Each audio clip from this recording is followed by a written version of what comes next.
कृषि दर्शन कृषि दर्शन कृषि दर्शन कृषि दर्शन कृषि दर्शन कृषि दर्शन।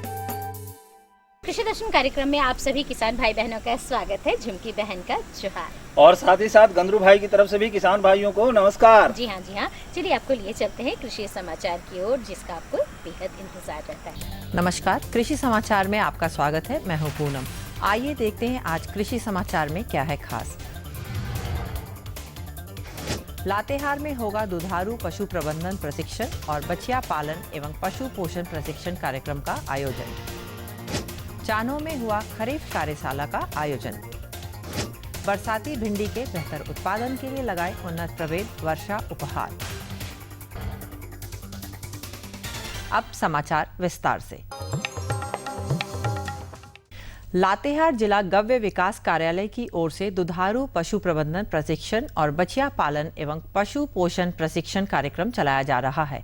दुधारू पशु प्रबंधन प्रशिक्षण 23 जून से शुरू होकर 28 दिसंबर 2015 तक चलेगा, जबकि बछिया पालन एवं पशु पोषण प्रशिक्षण 28 जुलाई से शुरू होगा और 16 जनवरी 2016 तक चलेगा। इन प्रशिक्षण कार्यक्रमों में भाग लेने के लिए दुधारू पशुपालन व्यवसाय से जुड़े लातेहार जिला के ग्रामीण जिला गव्य विकास कार्यालय लातेहार में अपना आवेदन पत्र जमा कर सकते हैं। पिछले दिनों चानो स्थित किसान भवन में प्रखंड स्तरीय खरीफ कार्यशाला का आयोजन किया गया। जिला कृषि विभाग द्वारा आयोजित इस कार्यशाला में किसानों को खरीफ फसलों की खेती के संबंध में जानकारी दी गई। साथ ही सरकार द्वारा किसानों के लिए संचालित विभिन्न योजनाओं के बारे में बताया गया। इसके अलावे खेतों की तैयारी से लेकर फसल काटने तक बरती जाने वाली सावधानियां, कीटों से फसल का बचाव तथा खाद एवं कीटनाशी दवाइयों के उपयोग की विधि भी बताई गई। किसान भाई, कृषि प्रशिक्षण आपकी उन्नत खेती का मुख्य आधार है। खरीफ फसलों की खेती के लिए प्रशिक्षण लेना चाहते हो तो अपने जिला के कृषि विज्ञान केंद्र, आत्मा या कृषि से संबद्ध सरकारी या गैर सरकारी संगठन में होने वाले प्रशिक्षण में भाग लेकर अधिक से अधिक कृषि संबंधी जानकारी हासिल कर सकते हैं। किसान भाइयों, कृषि प्रशिक्षण आपको उन्नत खेती और नई तकनीक की जानकारी देता है। कम लागत में अच्छी उपज के गुर और कई समस्याओं के समाधान की जानकारी देता है। आप अपनी खेती से ज्यादा आमदनी पाना चाहते हैं तो खेती संबंधित जानकारियों में भी इजाफा करना होगा और इसके लिए जरूरी है प्रशिक्षण। किसान भाई, खरीफ मौसम में प्रशिक्षण के लिए आप मुख्य रूप से जिले के कृषि विज्ञान केंद्र में, कृषि प्रौद्योगिकी अभिकरण आत्मा में और जो भी गैर सरकारी संस्था आपके प्रक्षेत्र में उपलब्ध हो उनसे संपर्क करें। प्रखंड कृषि पदाधिकारी से संपर्क करें। प्रखंड तकनीकी प्रबंधक और विषय वस्तु विशेषज्ञ से संपर्क करके जो जानकारी के अभाव में आपको खेती में कमी आ रही है उसको निश्चित रूप से आप प्रशिक्षण के माध्यम से दूर करें। किसान भाई, आप अगर बरसाती भिंडी की खेती करना चाहते हैं तो वैसे प्रभेदों का चयन करें जिसमें न गलन रोग लगे न रोगाणु कीटाणु की समस्या आए। ऐसे कौन से प्रभेद हैं, आइए जानते हैं अपने कृषि विशेषज्ञ से। बरसाती भिंडी सालों भर लगाया जाता है, लेकिन झारखंड के परिप्रेक्ष्य में अगर आप बरसात के सीजन में अगर भिंडी का फसल लगाना चाह रहे हैं तो उसके लिए सबसे सही और अनुशंसित है अर्का अनामिका, अर्का अभय, पर्वनी क्रांति, वर्षा उन्नत और वर्षा उपहार। ये किस्म जो है इसमें भी गलन रोग का समस्या कम है और इसमें रोगाणु और कीटाणु कम लगते हैं, जिसके कारण इसका प्रोडक्शन और उपज अच्छा मिलता है किसान भाई। और अब एक नजर राज्य के 5 प्रमुख शहरों के मौसम के मिजाज पर।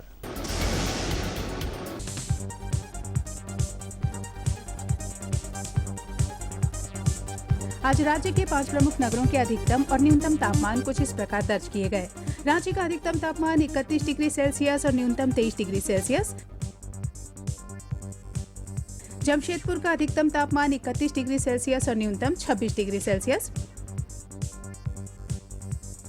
मेदिनीनगर का अधिकतम तापमान 36 डिग्री सेल्सियस और न्यूनतम 27 डिग्री सेल्सियस। देवघर का अधिकतम तापमान 31 डिग्री सेल्सियस और न्यूनतम 25 डिग्री सेल्सियस और धनबाद का अधिकतम तापमान 31 डिग्री सेल्सियस और न्यूनतम 24 डिग्री सेल्सियस रहा।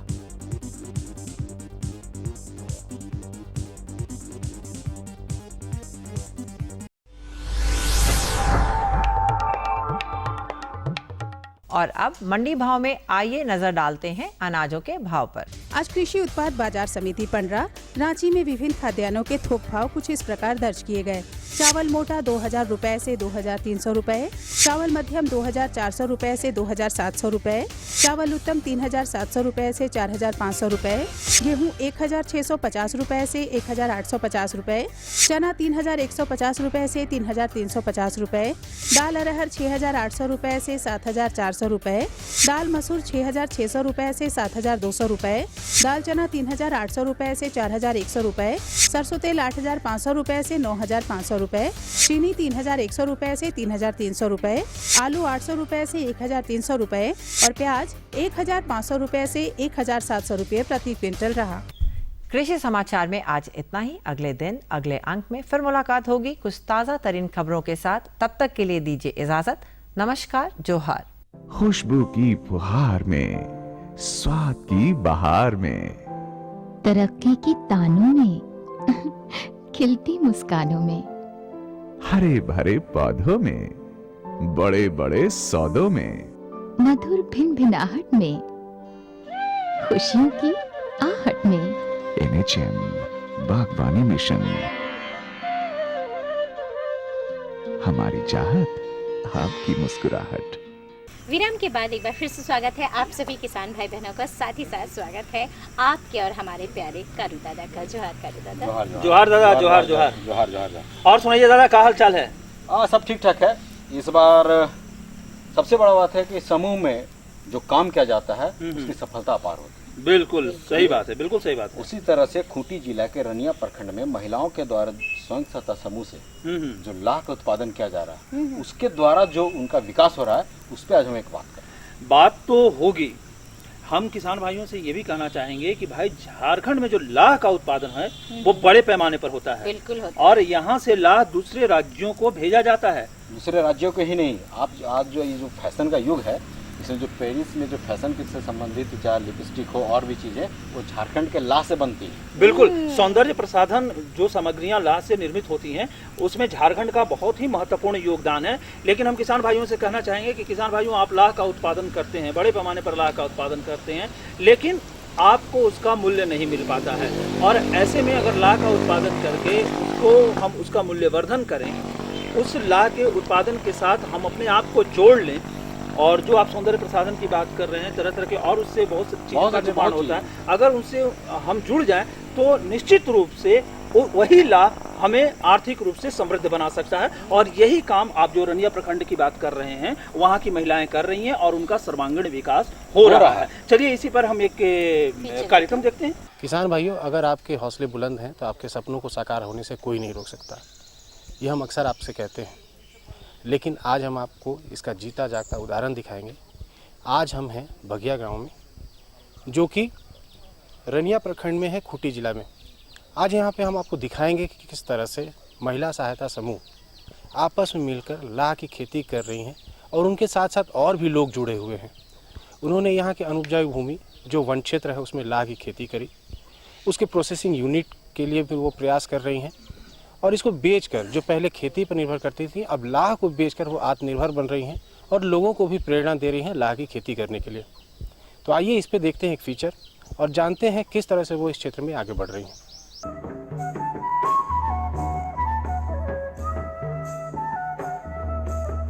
झारखंड वन और पर्वतों से घिरा प्रदेश, जहां की प्राकृतिक सुंदरता बेमिसाल है। गीत संगीत और नृत्य यहाँ के मन प्राणों में बसा है। कहते हैं जहाँ चलना ही नृत्य है, बोलना ही संगीत है, वो प्रदेश है झारखंड। झारखंड की भूमि खनिज संपदा से परिपूर्ण है। अपने भौगोलिक स्थिति और पठारी क्षेत्र होने के कारण खेती थोड़ी कम है, फिर भी यहाँ के लोगों का मुख्य पेशा कृषि ही है।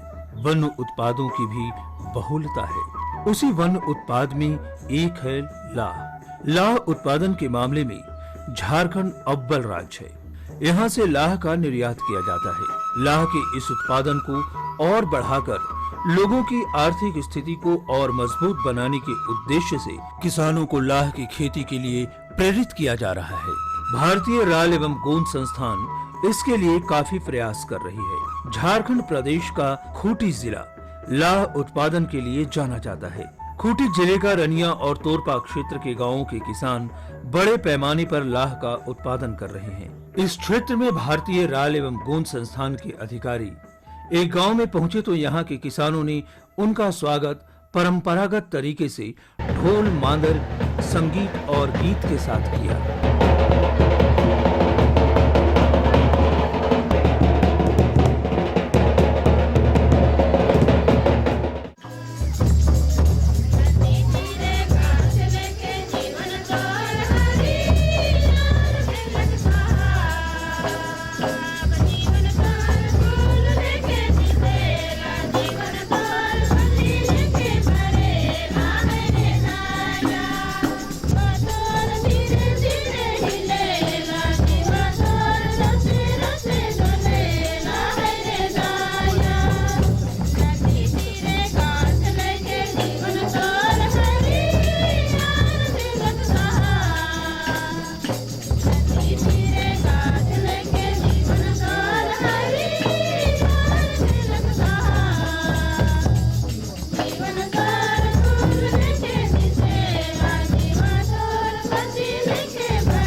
लाह को एक नकदी फसल के रूप में देखा जाता है।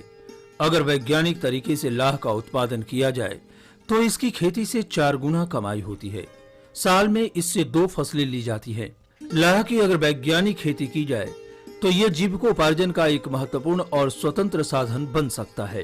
तोरपा और रनिया क्षेत्र में महिला स्वयं सहायता समूह चल रहा है। प्रत्येक समूह में 13 से 16 सदस्य हैं। महीने में 2 बार बैठक होती है और सभी 10-10 रुपए प्रत्येक महीने जमा करती हैं। स्वयं सहायता समूह से जुड़कर महिलाएं आर्थिक रूप से मजबूत हो रही हैं, जागरूक हो रही हैं। स्वयं सहायता समूह ने करीब 70,000 रुपए की बचत की है, जिसे इन्होंने बैंक में जमा भी कराया है। यानी कल तक जो महिलाएं 2 पैसे तक के लिए मोहताज थीं, आज उनके पास बैंक बैलेंस है। वो बैंक से जुड़कर अपना हिसाब किताब खुद रखती हैं। जरूरत पड़ने पर एक दूसरे को ऋण भी उपलब्ध कराती हैं। महीना में 15 दिन के बीच में बैठक करते हैं। महीना में 2 बार बैठक होती है और महीना में हम लोग सिर्फ 10 रुपये ही बचत करते हैं। और यहाँ की परिस्थिति ऐसे है कि सभी समय पैसे नहीं मिल पाते हैं, जिसके कारण महिलाएं कभी कभी ऐसे करती हैं कि उनके पास अगर 500 रुपया भी आ जाता है तो वो लोग सभी पैसा को जमा कर देते हैं। इस प्रकार से अभी प्रत्येक समूह में 70,000 तक हम लोग का बैंक बैलेंस है अभी। और हम लोग अभी ऋण का लगातार लेन देन कर रहे हैं और उसमें हम लोग ब्याज के रूप में सैकड़े 2 रुपया के दर से महिलाओं को या तो और भी पुरुष वर्ग भी जब जरूरतमंद होते हैं वो भी ले लेते हैं। और हम लोग ने एक सीमा निर्धारित कर रखी है ये ऋण के लिए। हम लोग 3 महीना के लिए उनको ऋण देते हैं और हम लोग प्रयास करते हैं कि 3 महीना के अंदर वो उस ऋण को वापस करें, ताकि और अन्य महिलाओं को भी जो जरूरत हो उसको हम लोग पूरा कर सकें। स्वयं सहायता से जुड़ी अधिकतर महिलाएं किसान हैं। उनका मुख्य पेशा कृषि है। खूंटी की तोरपा क्षेत्र में लाह उत्पादन की प्रबल संभावनाएं हैं और यही कारण है कि यहाँ की महिलाएं लाह की खेती को ज्यादा अहमियत देती हैं। इनका मानना है कि आज कृषि के क्षेत्र में काफी परिवर्तन आया है। अब खेती वैज्ञानिक हो गई है, पारंपरिक नहीं रही। खेती बाड़ी से जुड़ी नई तकनीक की जानकारी के लिए इन्होंने प्रशिक्षण भी प्राप्त किया है, जिसका लाभ इन्हें प्राप्त भी हो रहा है। महिलाएं आज अपनी तरक्की और विकास को लेकर काफी खुश हैं। पहले वाली स्थिति अब नहीं रही। ये स्वयं मानती हैं कि कुछ वर्षों पहले औरतों की स्थिति अच्छी नहीं थी। एक तो हालात के हाथों मजबूर थी, गरीबी थी, शिक्षा से दूर थी, कोई भी निर्णय उनके अधिकार क्षेत्र से बाहर था, अपनी बातों को ठीक से प्रकट भी नहीं कर पाती थी, कारण उनका दायरा सीमित था, बाहरी दुनिया के लोगों से मेल मिलाप कम था, घर की चारदीवारी या गांव के सिवाने से वो आगे नहीं जा पाती थी। लेकिन स्वयं सहायता समूह के गठन के बाद उनमें कई परिवर्तन आए। महिला समूह के द्वारा ही जब हम लोगों को बहुत सारे प्रशिक्षण भी दिए गए हैं और उसमें ज़्यादातर हम लोग किसान हैं, कृषक हैं, इसलिए ज़्यादातर हम लोग अभी लाह पर ध्यान दे रहे हैं, क्योंकि हम लोग को लगा कि लाह की खेती में ज़्यादा हम लोग अपना मुनाफा या तो आमदनी बढ़ा सकते हैं। इससे पहले भी हम लोगों ऐसे खेती तो हम लोग बहुत वर्षों से करते आ रहे थे, लेकिन उस समय की खेती और अभी की खेती में काफ़ी फर्क का अनुभव कर रहे हैं। इसलिए अभी हम लोग कुछ वैज्ञानिक तरीके से, जैसे कि आप लोगों ने प्रशिक्षण दिया है, उसी के आधार पर हम लोग अब खेती करने के लिए प्रयास कर रहे हैं। स्वयं सहायता समूह से जुड़ने के बाद इन महिलाओं की आर्थिक स्थिति तो सुदृढ़ हुई ही है, उनमें शिक्षा के प्रति जागरूकता भी आई है। वे इसके महत्व को समझ रही हैं। यही कारण है कि अब वे अपने बच्चों की पढ़ाई लिखाई पर ध्यान दे रही हैं। हम लोगों में, हमारी महिलाओं में काफ़ी आत्मविश्वास आ गया है और हमारे जो बच्चे यहाँ पढ़ते हैं वो बच्चे भी पहले ऐसे खेलते कूदते ही नज़र आते थे, लेकिन अभी हमारे महिला विकास केंद्र के द्वारा ही हम लोग को काफ़ी आगे बढ़ने के लिए सहयोग दिया जा रहा है, जिसके कारण आज हमारी जो शिक्षा का स्तर जो एकदम काफ़ी नीचे था वो भी आगे बढ़ने के कगार में है हम लोग, क्योंकि सभी बच्चे अभी विद्यालय में रहते हैं। कल तक महिलाओं को समाज में जो स्थान मिलना चाहिए था वो नहीं मिला था। घर का हर निर्णय पुरुषों का होता था। आज वही महिलाएं एकजुट होकर जब अपनी पहचान को साबित कर रही हैं, अब उनके निर्णय और उनके विचारों की समाज में कद्र हो रही है। आज आत्मविश्वास से लबरेज हैं। पुरुष भी उनका सहयोग कर रहे हैं। आज से 10 साल पहले हम लोग ना तो किसी के सामने बैठ सकते थे, ना तो किसी के सामने 2 शब्द हम लोग बोल सकते थे, लेकिन आज हमारी महिलाएं पूर्ण रूप से सक्षम तो अभी नहीं है, हम लोग प्रयासरत हैं, लेकिन फिर भी कुछ महिलाएं ऐसी हैं कि हम लोग अपने विचारों को किसी भी बैठक में हम लोग भली भांति उसको रख सकते हैं और निर्णय भी दे सकते हैं। लाह रिसर्च सेंटर के प्रयासों के कारण किसान आज लाह की खेती से जुड़कर अच्छी आमदनी प्राप्त कर रहे हैं। लाह की वैज्ञानिक खेती कर रहे हैं। हमने एक किसान से मुलाकात की तो हम उनकी समस्याओं से भी अवगत हुए। लाह खेती अभी मैं वैज्ञानिक तरीके से कर रहा हूँ, फिर भी बहुत सारी कठिनाइयाँ मेरे साथ हैं। इसमें मैं देखता हूँ विशेष करके जब लाह हम लोग खेती करते हैं और हो जाता है तो हमें विशेष करके मार्केटिंग में हमें बहुत दिक्कत होती है। जैसे स्थानीय बाज़ार में हम बेचते हैं उसमें हम लोग को उचित मूल्य नहीं मिल पाता है। यही हमारे लिए सबसे ज़्यादा कठिनाई की बात है। किसानों का कहना है कि उन्हें लाह का उचित मूल्य नहीं मिल पाता है। इस समस्या के समाधान के लिए लाह का न्यूनतम मूल्य तय कर दिया गया है। भारत सरकार एवं झारखंड सरकार दोनों के सहयोग से एक ट्राइफेड एजेंसी बनाई गई है और उसको ये कार्य दिया गया है कि इसका उचित मूल्य जो हम लोग कहते हैं मिनिमम सपोर्ट प्राइस करने का मतलब है इतना तो किसानों को मिलना ही चाहिए। तो ट्राइफेड के सौजन्य से जो पूरे झारखंड में जो है वो झांसको लैंप ने ये बीड़ा उठाया है कि जो है इस तरह का परचेजिंग जो है, इस तरह का जो क्रय है वो करना शुरू किया जाए। एक किसान ने विशेषज्ञ से इस बात की जानकारी ली। गर्मी के दिनों में धीरे धीरे करके लाह के जो बीज लगाते हैं वो समाप्त होते चले जाते हैं। इस समस्या के समाधान के लिए विशेषज्ञ ने उन्हें विस्तार से जानकारी दी कि पलाश के पेड़ में जो हम लोग लाख लगाए हैं अच्छा है, बहुत अच्छा है, क्योंकि वहाँ पर समय पर हम लोग दवा का छिड़काव किए। दवा वही है, रिजेंट है, बेवेस्टीन है, इंडोक्साकार्ब है, बम्बार्ड है, यही सब दवा है। लेकिन इसको दवा छिड़काव करने का जो अंतराल है, क्योंकि आने वाला जो समय है जाड़ा के बाद गर्मी का, वो बहुत कठिन समय है लाख के लिए। और लाख का कीड़ा हमारा जैसे जैसे गर्मी बढ़ेगा वैसे वैसे हमारा पलाश के पेड़ पर पतझड़ का प्रक्रिया होता है ना। तो वो बेचारा डायरेक्ट अगर सूरज का रोशनी अगर लगता है तो वहाँ पर वो अपना बचाव नहीं कर पाता है। और गर्मी के दिन में भोजन का भी कमी होता है पेड़ में। जो पलाश का पेड़ का जो रस है वो गाढ़ा हो जाता है। देखते होंगे जब हम कट करते हैं तो गाढ़ा गाढ़ा पदार्थ निकलता है ना। तो फूड का कमी या भोजन का कमी के कारण हमारा लाख मरता है। दूसरा लाख मरने का कारण है कि नर कीड़ा निकलते समय, ठीक है ना, ये नर का कीड़ा 26 जनवरी से लेकर के और 20 फरवरी तक अगर किसी तरह का मौसम में अचानक बदलाव आ जाए तो हमें कुछ नहीं करना है। बेवेस्टीन जो पाउडर जान रहे हैं ना, 1 ग्राम बेवेस्टीन पाउडर 1 लीटर पानी में या 15 लीटर पानी में 15 ग्राम बेवेस्टीन पाउडर का घोल बनाइए और इस तरह का पानी का अंदेशा है तो हमें अपने फसल पर छिड़काव कर देना है। महिला किसान इलारी सोरेन ने भी विशेषज्ञ से अपनी समस्या का समाधान पूछा। बरसात में जब हम लोग लाह लगाते हैं तो दवा छिड़काव के समय में जब आज मान लिया हम लोग छिड़काए तो छिड़काने के बाद तुरंत पानी आया, उसके बाद कल क्या हम लोग छिड़का सकते हैं? बरसात के मौसम में या किसी भी मौसम में अगर हमें दवा का छिड़काव करना है तो हमें देखना पड़ेगा, सावधानी बरतना पड़ेगा कि निकट घंटों में बारिश होने का संभावना न हो, तभी हम दवा का छिड़काव करें। अगर किसी कारणवश हम दवा का छिड़काव करते हैं और उसके 2 घंटा या 3 घंटा के बाद अगर बारिश हो जाती है तो फिर दूसरा दिन फिर छिड़काव नहीं करना है, क्योंकि कुछ जो दवा हम लोग डालते हैं ना, बम्बार्ड, इथोपेन प्रोक्स 10% TC डालते हैं ना, बम्बार्ड नाम से जो आता है ना, तो वो हमारा बम्बार्ड जो दवा है तीनों शत्रु कीट के लिए, चाहे वो सफेद तितली हो, काला तितली हो या हरा पतंगा है, तीनों के लार्वा को मार देता है। और उसका काम है नॉकडाउन, मतलब जैसे टच करना और मरना।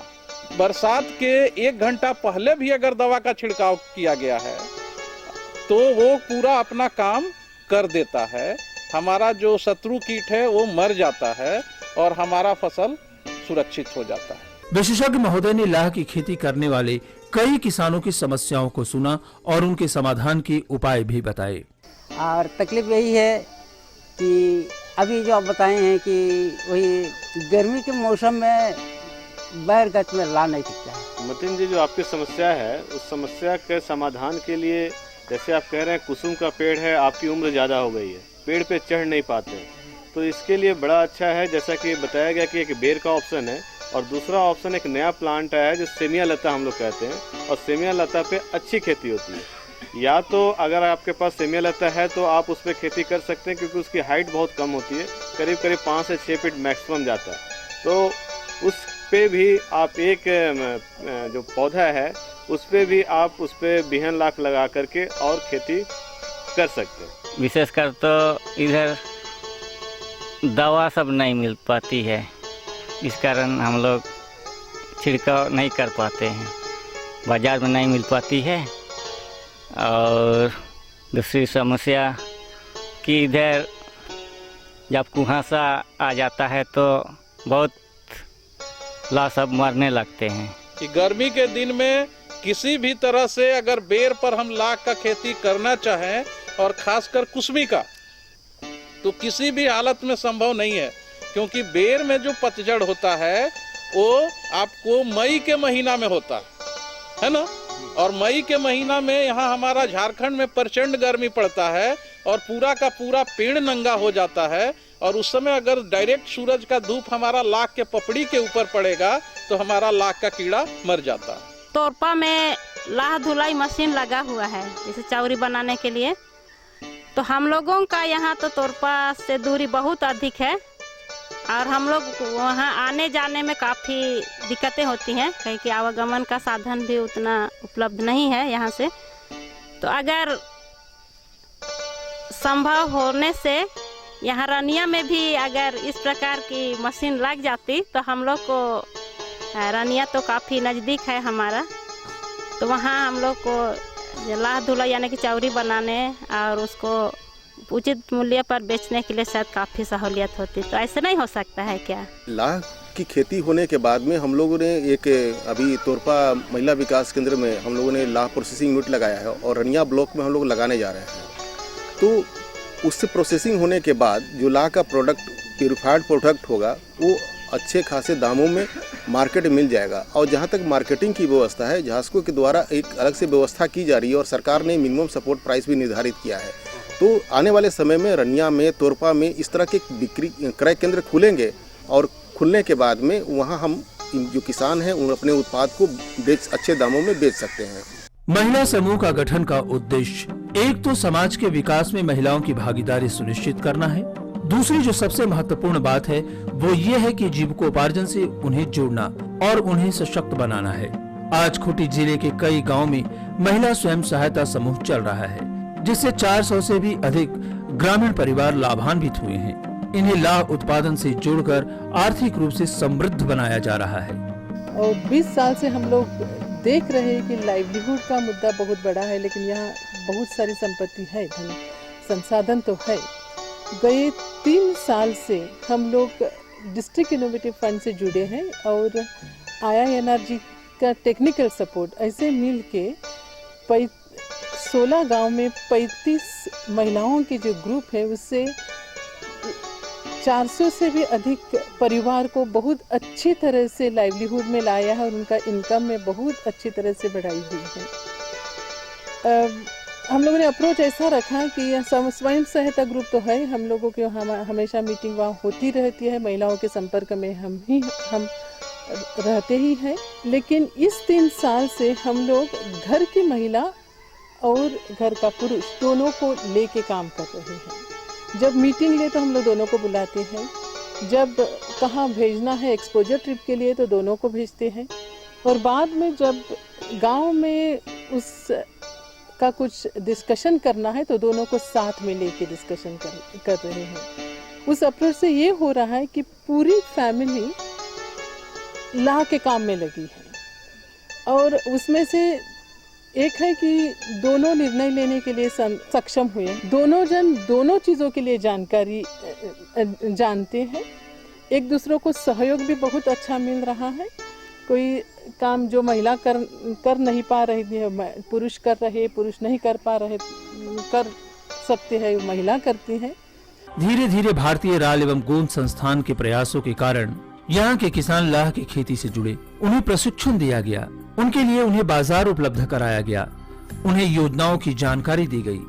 आज स्थिति है कि लोग लाह से लाखों की कमाई की सोच रहे हैं और आमदनी भी ले रहे हैं। इसमें महिला स्वयं सहायता समूह अग्रणी भूमिका का निर्वाह कर रही है। प्रयास जारी है, विकास हो रहा है, सफलता मिल रही है, रास्ते खुल रहे हैं, हौसला है तो कामयाबी निश्चित है। इस पूरे फीचर के दौरान आपने एक बात गौर किया होगा कि जो महिलाएं पहले किसी के सामने मुंह नहीं खोल पाती थी, वो भी अधिकारियों से सवाल जवाब करती हैं, लाह की खेती के संबंधित जानकारी लेती हैं और लोगों को भी बताती हैं। वो विशेषज्ञों को अपने खेत तक लेके जाती हैं, पेड़ तक लेके जाती हैं, उनसे अपने सवाल पूछती हैं और उनको जवाब देने के लिए मजबूर करती हैं। साथ ही लाह की खेती के माध्यम से वो अपने परिवार को भी आर्थिक रूप से काफ़ी मजबूत कर रही हैं, बच्चों को अच्छी शिक्षा दे रही हैं। यहाँ के पुरुष जो पलायन के लिए पहले मजबूर होते थे वो भी अब गाँव में हैं, गाँव में ही रहकर लाह की खेती कर रहे हैं और भविष्य में यहाँ पे प्रोसेसिंग यूनिट भी लगाने की योजना है और साथ ही यह भी कोशिश की जाएगी कि लाह के उत्पाद भी इसी गांव में बनाए जाएं जिनका बाजार इनको उपलब्ध कराया जाए। तो आज के लिए इतना ही, अगले अंक में फिर मुलाकात करेंगे और जानेंगे किसी और शख्सियत के बारे में, किसी और जगह के बारे में। तब तक के लिए धन्यवाद।